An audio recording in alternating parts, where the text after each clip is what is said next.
Greetings, everybody. We are back for another big episode of the show, D Live, the Convo series. And we've got Randy Sims on standby all the way from Seoul, South Korea this evening or this morning, I think, or tomorrow morning for Randy in Seoul. And so we'll give it just a moment here for people to come online and join us as they do.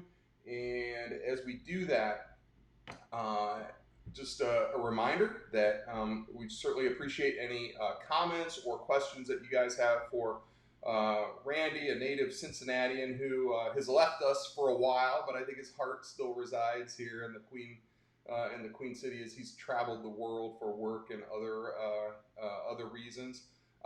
But give us a share, give us a like, drop us a comment, drop us a question. And also remember, on my YouTube channel, Derek Bauman should pop right up there if you search on YouTube for that. We've got the archive; all the shows are being uploaded to that, so they'll be on there if you want to go back and catch anything. But we got some folks joining us now, so let's go ahead and kick it off. Randy, welcome, man, all the way from Seoul, South Korea. This is crazy, and I'll tell you what, I am so excited. First of all, when Randy Sims makes an appearance in Cincinnati, always a big deal. We roll out the red carpet. All of us urbanist nerds like myself make a big deal about it because you were one of the early kind of trailblazers in not only progressive stuff and urbanist stuff in Cincinnati, and UrbanCincy, the website and the podcast and everything else with that made such a big impact on our city in kind of these early days in the mid to late 2000s when we were kind of having this resurgence and this new vibrancy in Cincinnati. So before we get started, speaking of comments and questions, we've got Frank Henson. Of course, everybody knows Frank. Mr. Bicycle Santa, and who's now in Ecuador. So we've got all points of the globe covered tonight, from South America to the Far East in Asia, and here in Cincinnati, home base in over the Rhine. Randy, welcome, and thanks for being here, man. Thanks, Derek. It's great to be on D Live. It's a big deal. I'm telling you, it's a big show. So we're getting a lot of buzz, and we certainly appreciate that. A lot of positive feedback, and so that's cool. So tell us, man. Well, first of all, what time is it in Seoul, South Korea, right now? It is 8 a.m. local time, Thursday morning. Wow. So the 21st of May on the other side of the international date line. Is that right? Yeah, that's right. That's awesome. So we'll get to that and what you're doing in Seoul right now. We want to get caught up. I know you've got so many friends, and we have many mutual friends here in Cincinnati, and they want to know what you've been up to recently. But let's kind of, as we do on the show, we love to hear people's backstory, how you've gotten so engaged in, you're a planner by trade now, and then you're there for work and doing that in a big city of 10 million people in Seoul, South Korea. But originally from Price Hill on the west side of Cincinnati, man. How does a Price Hill kid get to Seoul? Take us back how this started.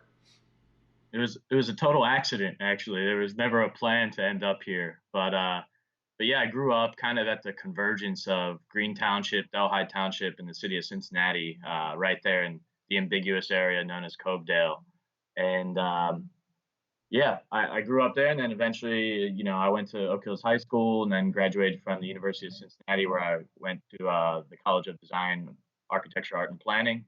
And then, after graduation, I moved to Atlanta for a couple of years, where I worked. I took my first assignment in South Korea when I was based in Atlanta, and I was supposed to be a 2-week assignment, which turned into 4 weeks, which turned into 8, and then I completed a feasibility and recommendation study for this military project there, a relocation of a large military base out of central Seoul to a more rural area about an hour and a half south of the city.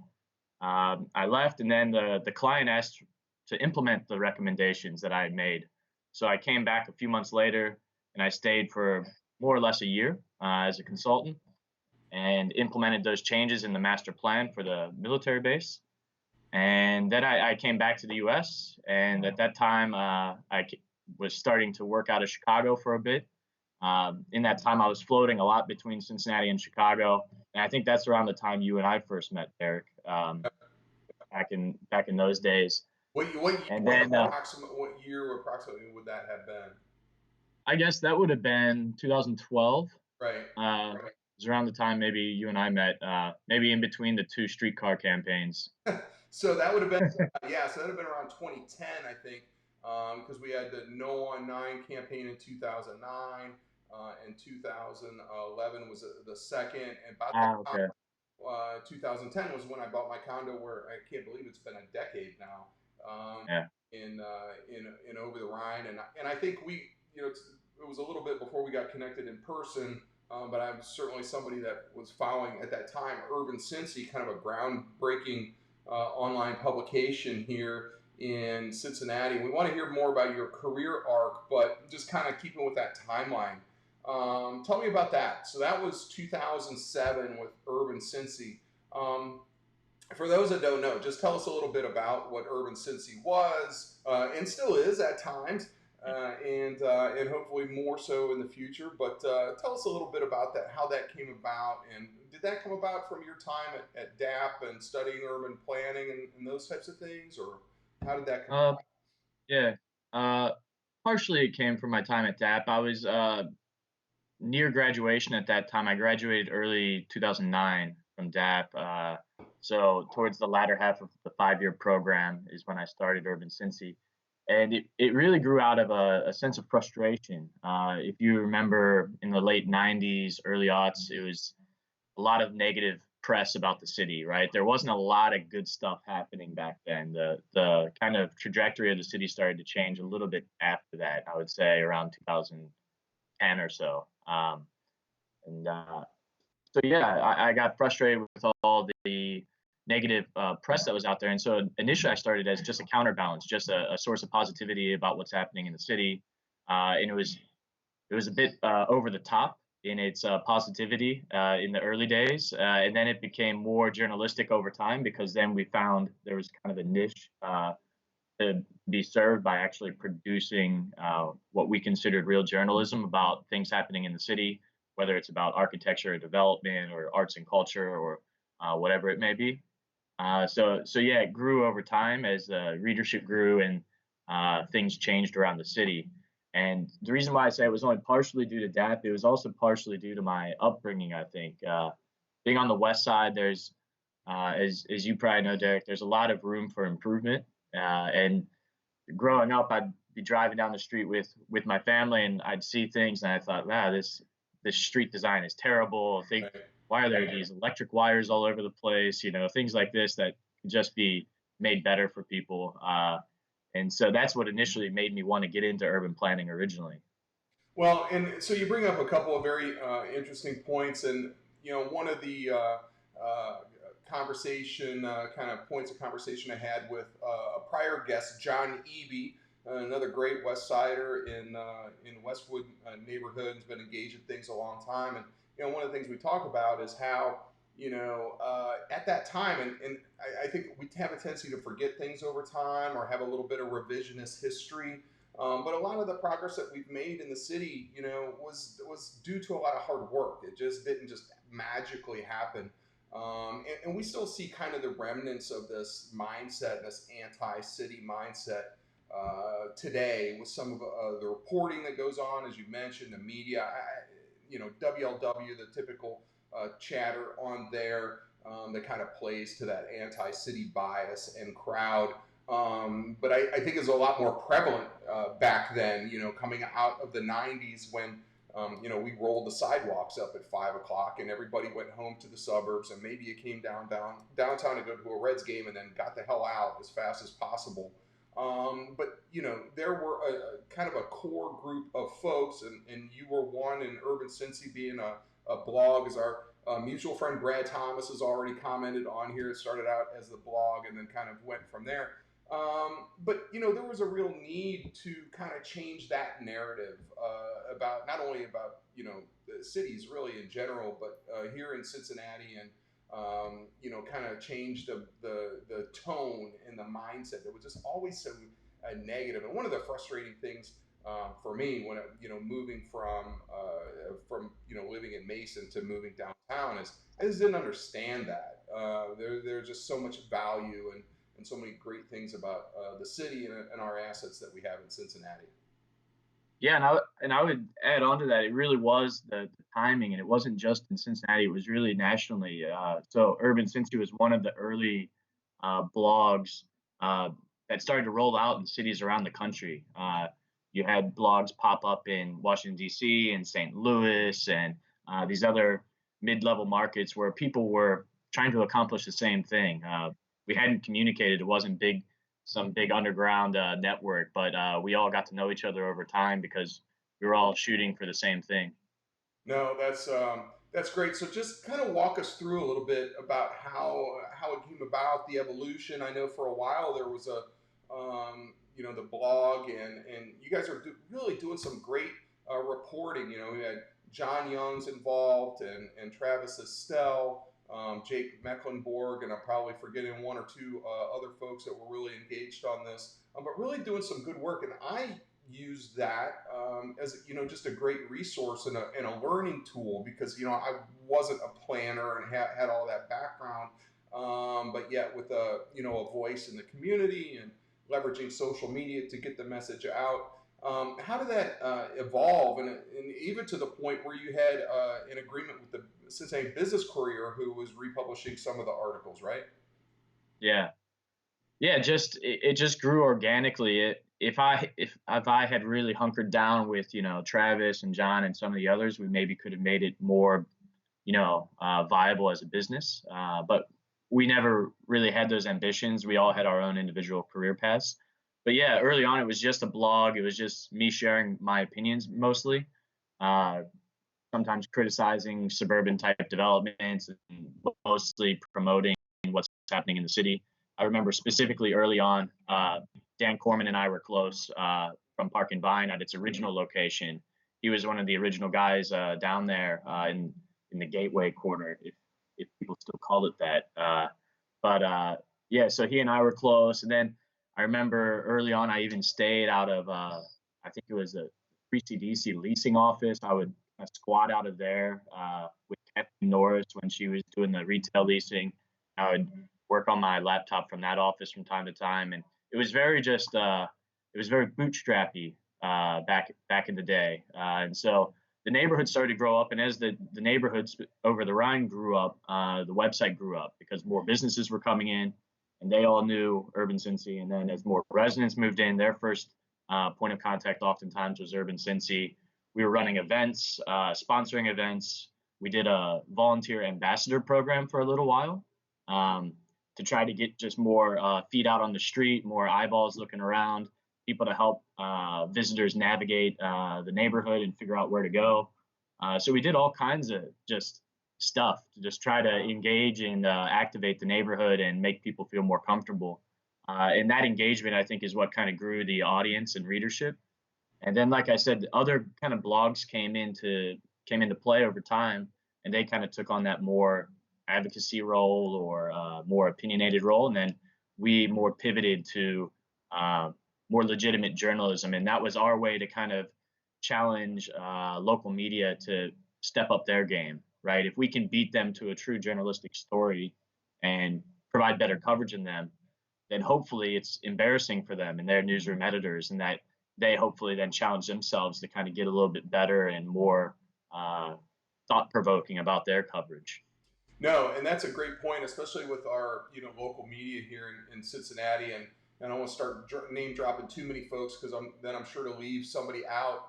But for example, WCPO is doing some great work now, and they're both broadcast and digital platforms. Somebody like Pat Lafleur as a transportation reporter. That's what he does full time, and I think some of their best work are now is now centered around these things. So that would be one example. Of Chris Wederick at the Courier, does some great work, and there's others as well. But we're seeing now where just in general our media is talking about things like Vision Zero and how we design the streets. And it's not just a streetcar, and all that bashing and all of that, but really getting engaged on this stuff and the designs. So they're really kind of what used to be wonky stuff, um, Yeah. but that you and others at UrbanCincy and then kind of a core group of like social media folks, really kind of brought into the mainstream now. Yeah, absolutely. And that was intentional. We did try to familiarize more wonky terms with the general public. Just be the general public isn't too stupid to understand these concepts and terms. They can get it, but you just need to have a conversation and a dialogue about it, so that way people can understand and be ready to discuss it at an educated level. And so that's what we did, and we were just consistent about the messaging, so that way people knew what's being discussed when you talk about um, kind of mixed traffic, or what is the urban core. I think that we more or less popularized that term it when we started, because back in the day, actually urban kind of has this negative context.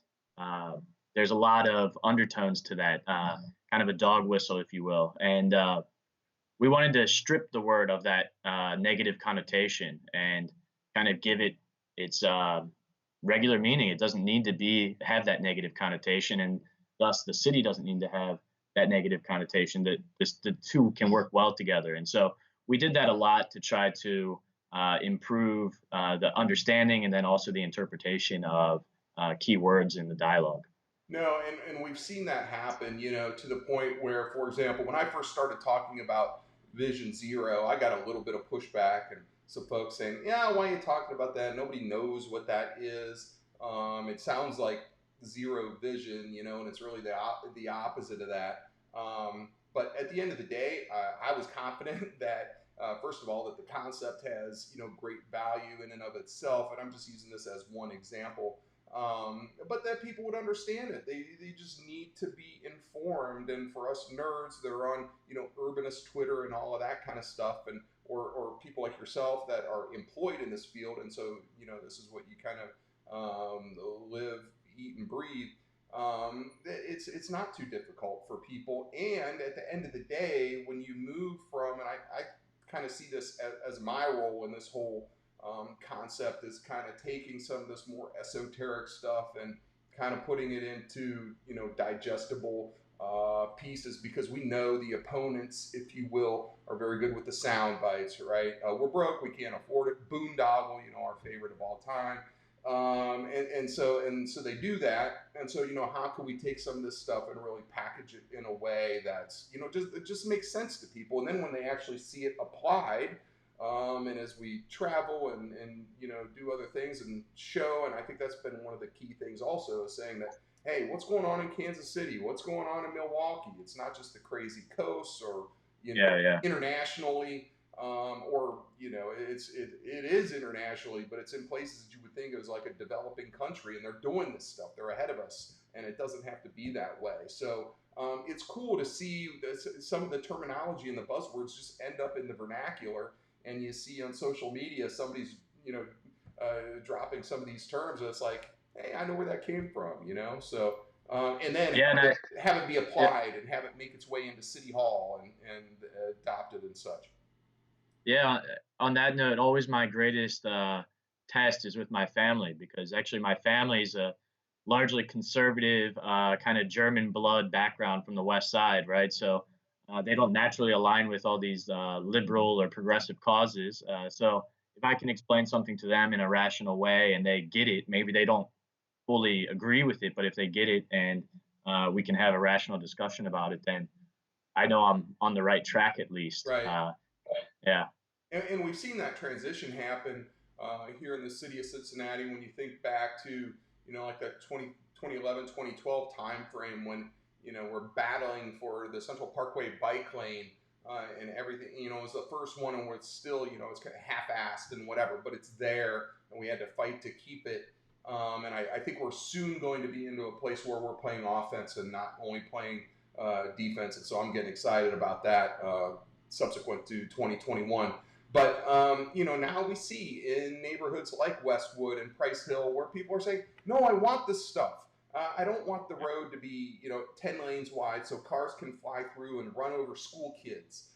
We want the traffic to be slow. Maybe I don't know all the buzzwords and the terminology, but I know I want my neighborhood to be safe and the streets to be designed in a way that's not just for Green Township residents to race through Cincinnati at high speed like it was in the 70s, 80s, and 90s. And so we're seeing that transition. Yeah, yeah. And to go off your point about the West Side, one thing is I think a lot of people misunderstand the West Side. I think everyone thinks it's a bunch of very far right conservatives who want to be isolated from the rest of the city. And there may be some people like that, but I think largely that's not the case. I think it's a lot of very reasonable people. They may lean more conservative, uh, but I think they're more reasonable than people give them credit for on the West Side. And just the problem is that I think a lot of West Siders, and let me know your experience, but I think a lot of them feel like they've been more or less ignored by the city for a long time. They're, 1,000%. you know, they're the vast majority of the population, but they don't feel they get the attention that they deserve. So when the city does come in with an idea, let's say the Lick Run Creek project, there's some suspicion to that. Why are you doing this project, or even the Western Hills Viaduct? It, there's no doubt that that will be an improvement for citizens on the West Side, but there's always some suspicion and standoffish to any proposal that comes out. But I think if they're embraced better, engaged better, they could be more active and, let's say, engaged citizens. Right. And I think we're seeing that, and we're seeing that happen in places like Westwood and in places like Price Hill now, and people are calling for this stuff and asking for it. And maybe it wasn't so much that anyone was against it; it was just saying, what about me? What about our neighborhood? And there were, for a long time was a focus on the core, which I think makes sense that you start here and then you branch out. And I think that's really our next phase now is really focusing on our neighborhood business districts and all of those things there, and that's what we're seeing. So, not to belabor that, I would like to talk about maybe what the vision is for the future going forward. If there's anything that when you're kind of reading the tea leaves, what that is going to look like, especially post COVID and all of that. But speaking of COVID-19 coronavirus, one of the things that's very interesting, and I've actually had a guest on, a public health expert, about 2 weeks ago, and we were talking about how the challenge is we're approaching 100,000 deaths now in the United States from this pandemic, and now we're starting to open up, and we'll see what happens with this if we get a second wave next winter that they're talking about. But yet, kind of some of the pushback that you hear, where we've had New York City with some of the just the number of deaths there, and people are saying, well, it's about the density, and so now maybe this is troublesome for cities because we want to spread out and not be so close together. But yet we see in places like Singapore, in places like Taiwan, in places like Seoul, South Korea, where you're at, where they've got the infrastructure, the medical infrastructure in place to address this, and we just have not seen the numbers like we have here in the United States. So it's not about the density. It's not about being in a city necessarily. It's about the infrastructure and how it's handled. So can you share a little bit with us about that? Seoul's about what, 10 million people, more or less, a very dense city, and there's just been a small handful of cases. What does that look like, and what is the day-to-day life there, just in general, and now? Yeah. What does it look like? Yeah, sure. Yeah, like you said, Seoul's about 10.5 million people. That's city limits. The metropolitan region, like Cincinnati's just over 2 million, right? The metropolitan region for Seoul is around 24 million. Uh, and those outlying areas are not suburban areas; they're still high rises. So the city just goes on endlessly, right? So there's no lack of density here. But what happened is, as a lot of people have read in the news by now, South Korea and the U.S. got their first confirmed cases on the same day. And obviously, the two countries have gone on very different trajectories. Uh, the early spike here was actually not in Seoul; it was in a city around the same size as Cincinnati, a city called Daegu. It's in the southeast of the country, and it had I don't recall the original origins, but then it had gotten into some church, and somebody didn't know they had the virus, and they went to church, this very large church gathering, and then spread it amongst a lot of the congregants uh, before they realized they had it. And so then it spread quite dramatically in that region. Over time, it's kind of gone down, and there's been a little bump recently. They started to reopen the country. Somebody went out to a club, didn't know they had the virus. A young guy, 29-year-old, he went to about 5 clubs in a single night. We've all been there, Right. and yeah, he spread it to a bunch of people, and so yeah, several hundred people now have gotten infected. When prior to that, they were having 0 reported cases in a single day.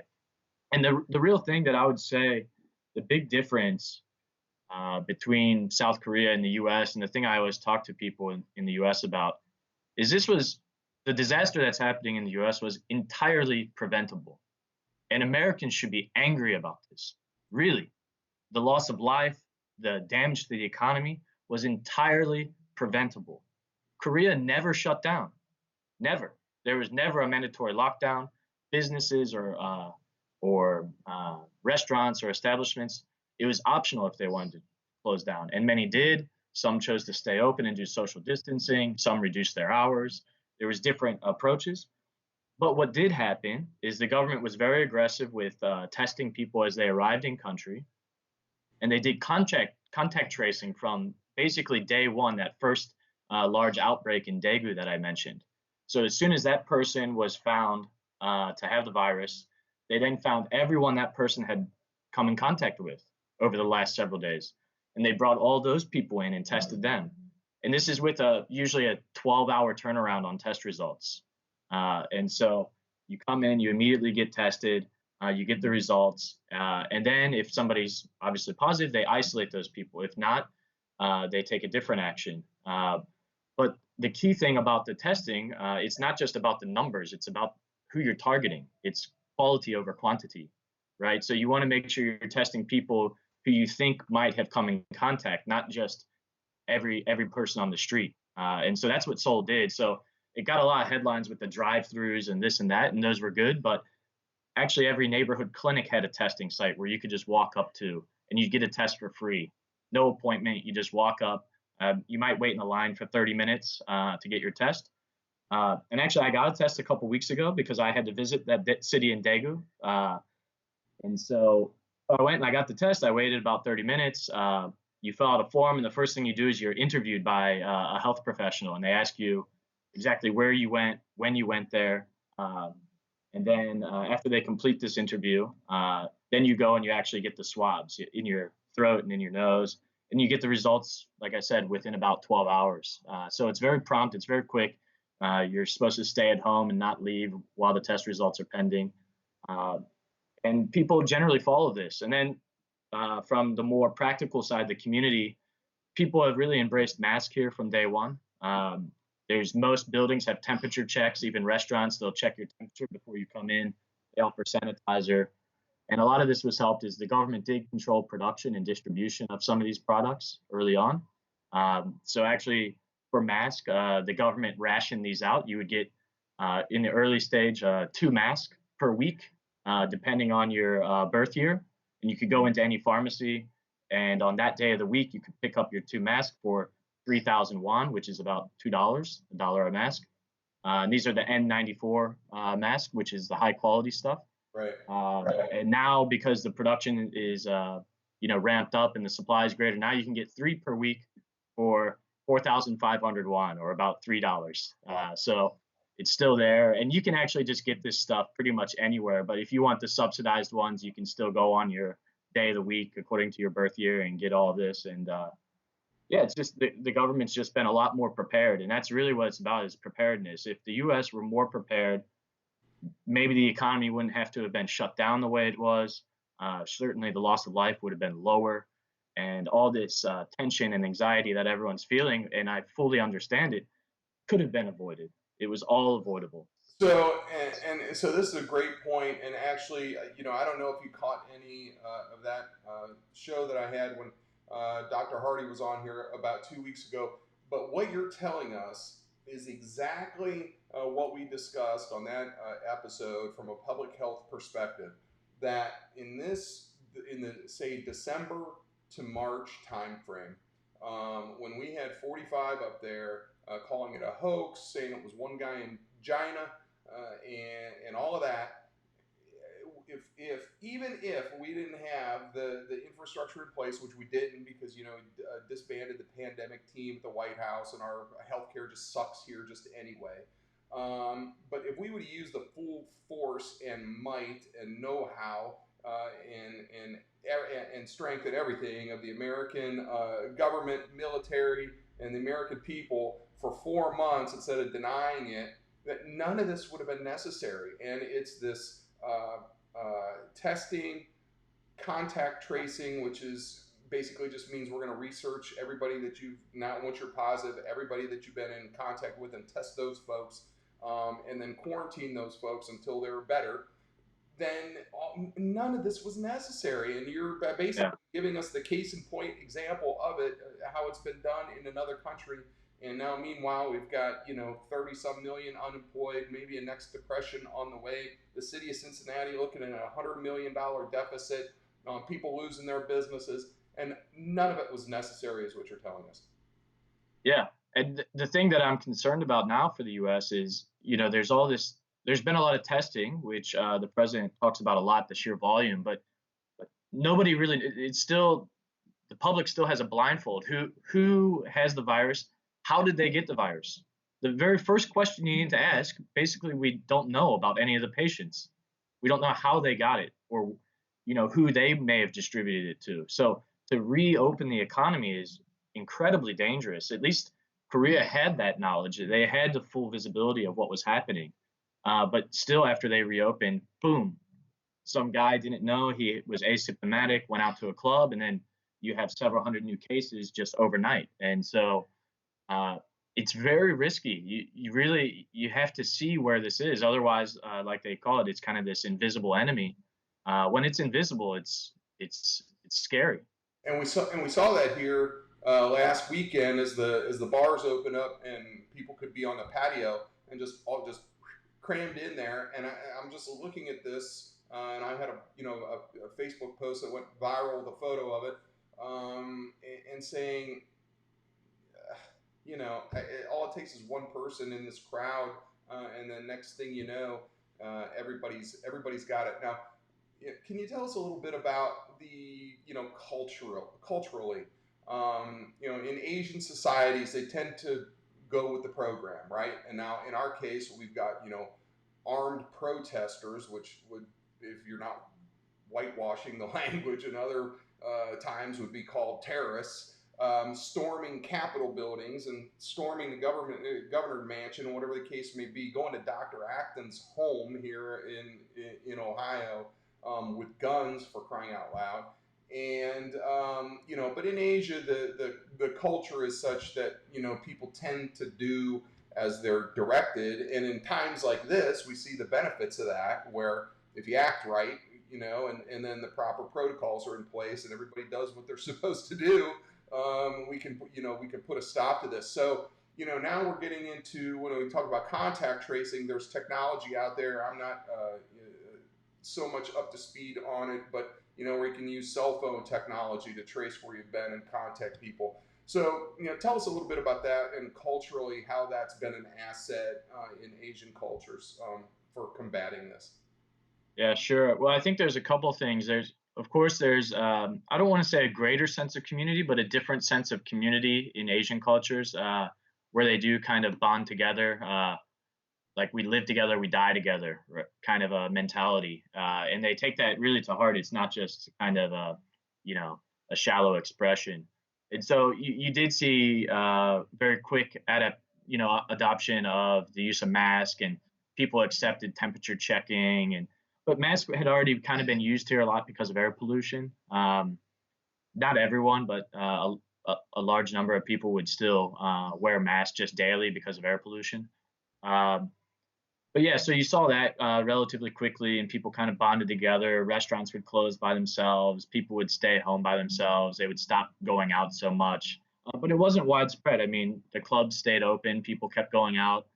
There'd be some ridicule of those boneheads when they did that, and then everyone would kind of get on that way. Um, eh, I mentioned about the contact tracing. There's kind of two parts to it, right? There's the interview and the dialogue that you have when you get tested, which I think is probably more palatable for Americans. The thing that's probably less palatable for Americans is the next level that Korea does, and I think some of these other Asian countries do. Um, Once they know that information, they distribute that to the public. They don't reveal your identity, but they'll say a 29-year-old male was at this club between 11:15 p.m. and 11:30 p.m. And then he was at this restaurant from 11:35 to this. If you were in this area around this time, come and get tested now. Uh, and then once you're being quarantined, in some cases they put tracking on you either on your phone using an app, or if you're a foreign visitor, they might give you like a bracelet to wear, so that way they can kind of keep tabs on where you're going. This is probably a bridge too far for Americans, but it does help the government kind of keep a tight noose on this virus.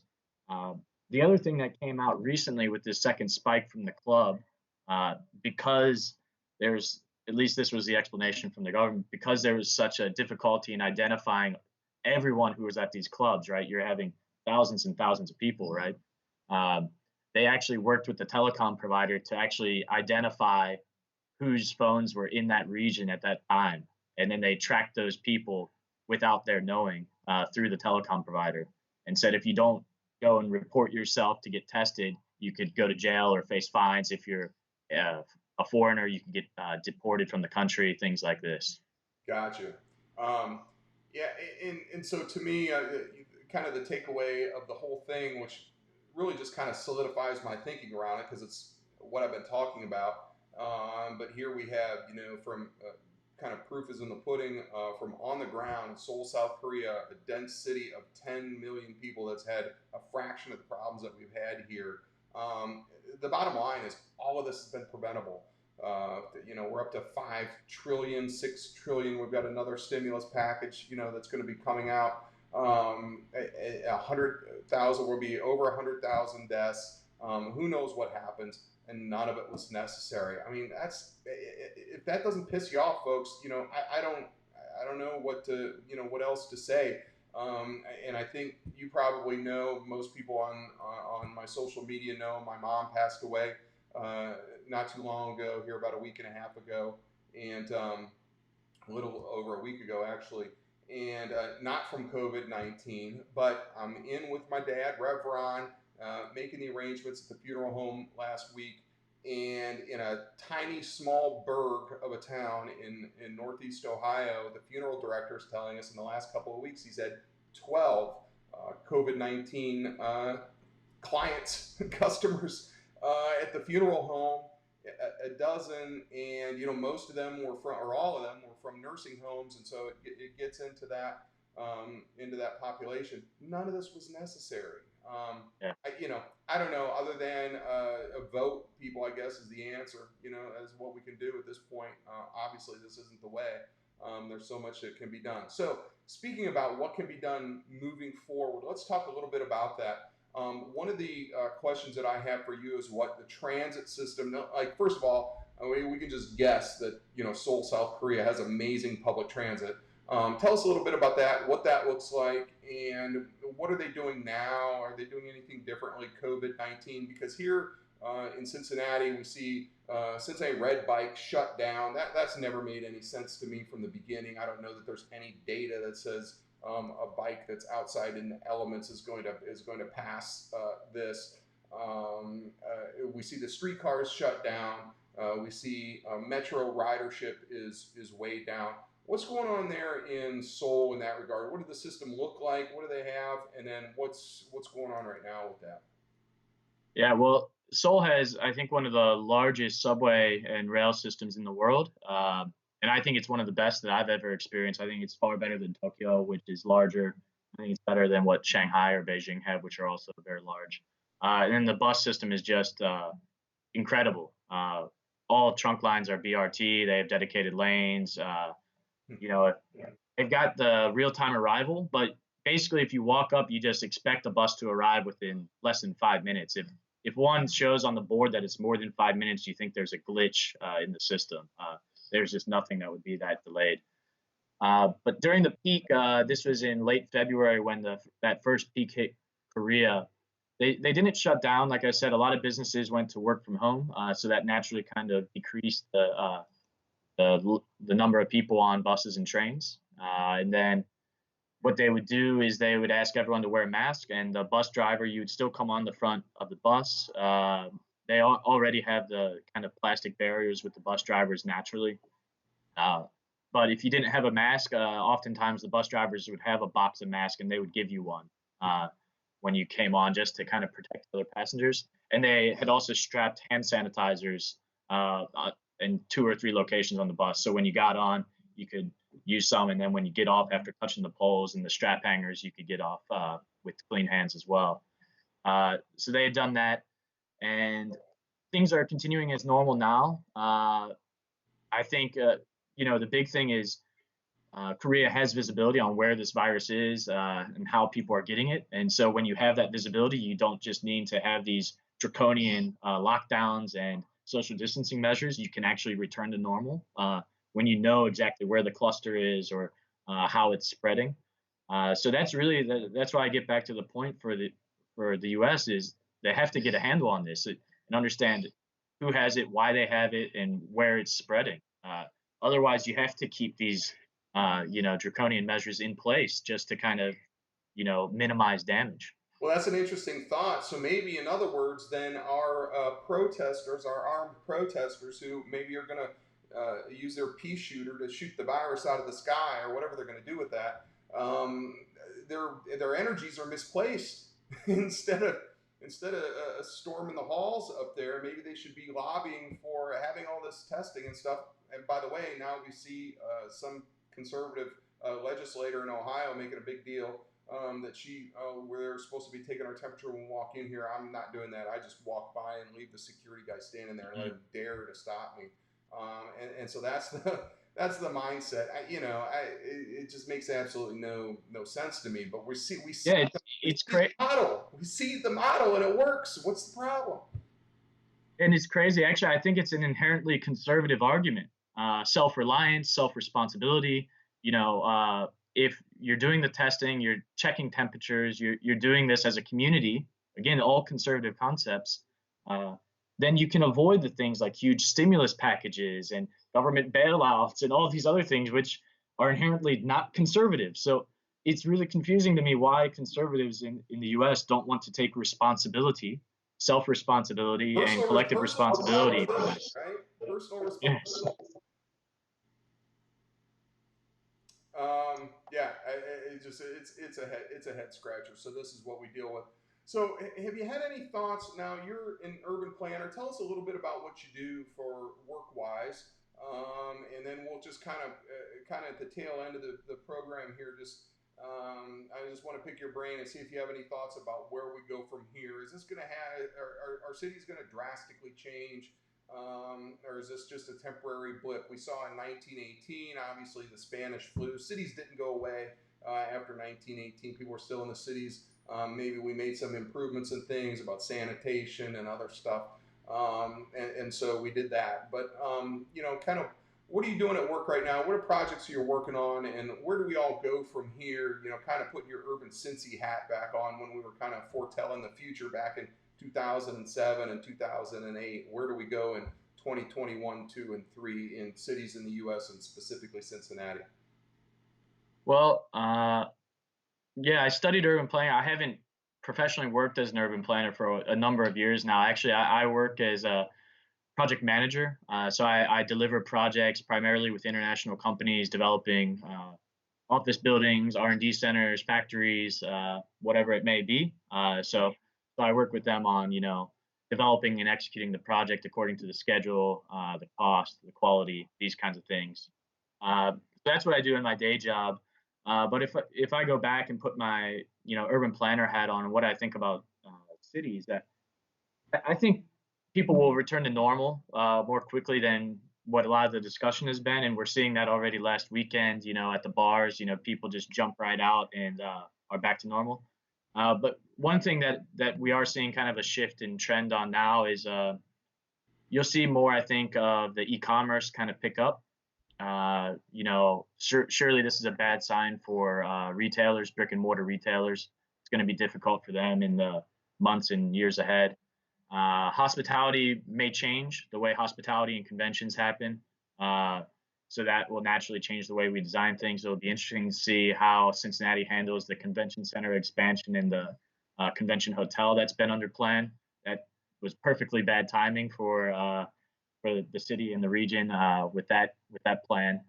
And then another one is you'll see a lot of pickup with data centers and other things to kind of support all this new e-commerce and other things. So logistics, data centers, healthcare, hospitality, you'll see, I think, big changes. How that unfolds, I don't exactly know. If I knew, I'd probably be a wealthier man than I am. But yeah, so we'll see how it goes. I think cities are resilient.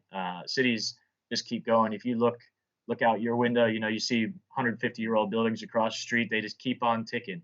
So cities don't really care about what's happening around them. They just keep going. People keep living. So I think the trends will stay more or less the same.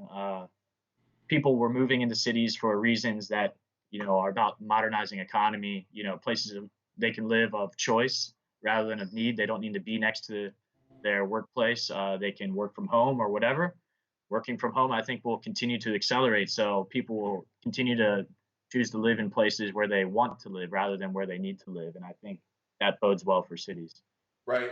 And so that's interesting thoughts. Let me just take a brief look at the some of our comments and questions. We've got uh, our good friends Brad Thomas and Jake Mecklenburg stopping in and saying hi. So we appreciate that. Our friend Bill Collins out in Madisonville has a question. I'm not sure if you have any knowledge of this or not in South Korea, but one of the things Bill's really been talking about, and maybe it kind of amplifies in this time, is and really one of the success stories in Cincinnati has been the Cincinnati Public Schools, right? The fastest growing urban school district in the state of Ohio, and maybe one of across the Midwest. And he's talking about is South Korea doing anything with outdoor education initiatives? I think we're going to see an increased, just kind of focus on health and well-being, and maybe that plays a role in the schools. Do you have any insight on that at all? I haven't heard of that. I'm not real connected with the education communities here. I know some directors at international schools, and obviously there's a lot of English teachers here from U.S. or Canada that are in private institutes. Um, I haven't heard a lot about that. There's been more of discussion about e-learning. Schools have been closed here until just this week, so students finally returned after being away from schools. They have year-round school here, so it's a little bit different cycle. Interesting. But I would say with the outdoor learning and things like this, it's a little bit more difficult in Seoul. One of the criticisms and one of the things the local government is trying to really do is introduce more green space into the city. Probably a lack of parks and natural space is one of the drawbacks of Seoul right now. Well, and that's an interesting point, I think, which ties into this bigger discussion of where we go in cities, and Cincinnati in particular. One of my passions that I'm talking about is this, how we look at our streets. And the fact that when our cities were designed, the streets were public spaces, not too dissimilar from the parks. And we had a parks master plan back in the early 1900s, and it was just kind of this vision document of what that's going to look like. And I'm suggesting that we need that for our streets, and that our streets, especially talking about the west side, and we've seen that it's kind of the chickens came home to roost. About a year and a half, 2 years ago, when we had 13 CPS kids hit by cars, several killed in a matter of a few weeks. It really kind of raised the awareness level around, the safety of our streets and how they're designed, which led to Vision Zero and all of this. And now we're seeing where cities across the country and even here in Cincinnati are dedicating some street space, to restaurant seating.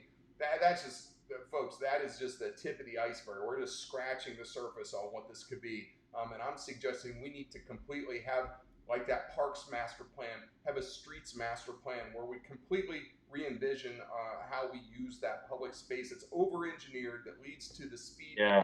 and the racing through and people dying in crashes unnecessarily. And with the runoff, we see the flooding in places like Covedale neighborhood in West Price Hill and North Side because of the runoff, and we have the 100-year storms that come every 3 months now. And there's so many problems that tie into that, and that we can, in a sense, green up our streets. Is that something that's going on elsewhere around the globe? Uh, well, I'm glad you said over-engineered. So first, that this is a thing I see a lot of times. So even though Seoul is a massive, massive city, they have these big thoroughfares, right? The major commercial thoroughfares, which are very wide streets and very busy. But the vast majority of streets are actually internal to the blocks. These are all mixed traffic streets.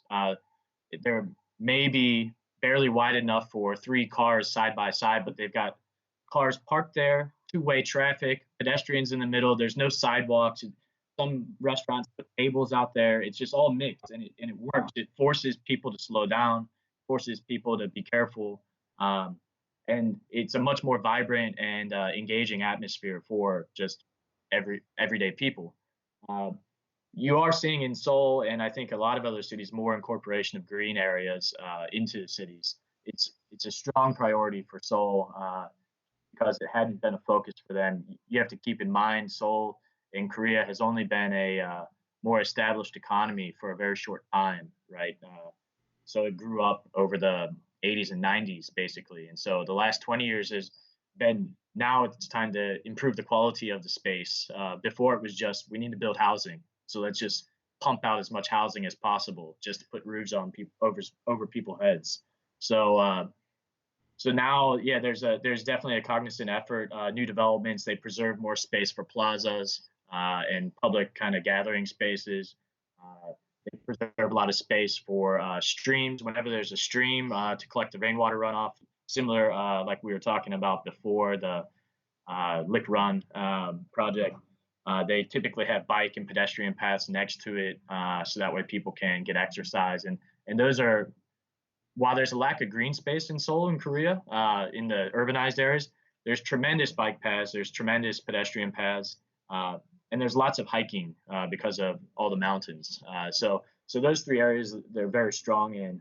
So I think, yeah, you'll continue to see this, especially as more people move into cities.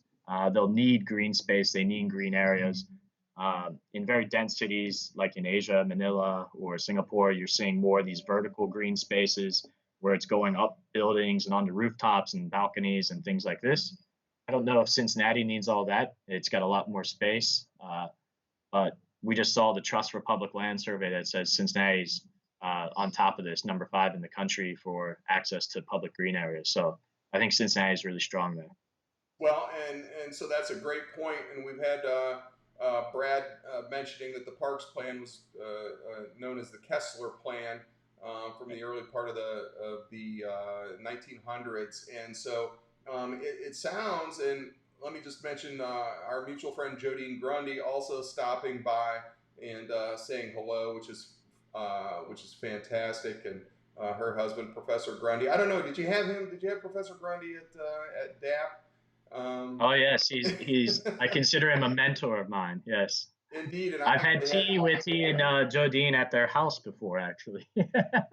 just some two great Cincinnatians and talk about a visionary thinker. Professor Grundy's been at that a long time, and I had the opportunity. Actually, you're talking about e-learning too. I've been in to visit his class a few times and speak to the students there, and had an opportunity to do that, with through video.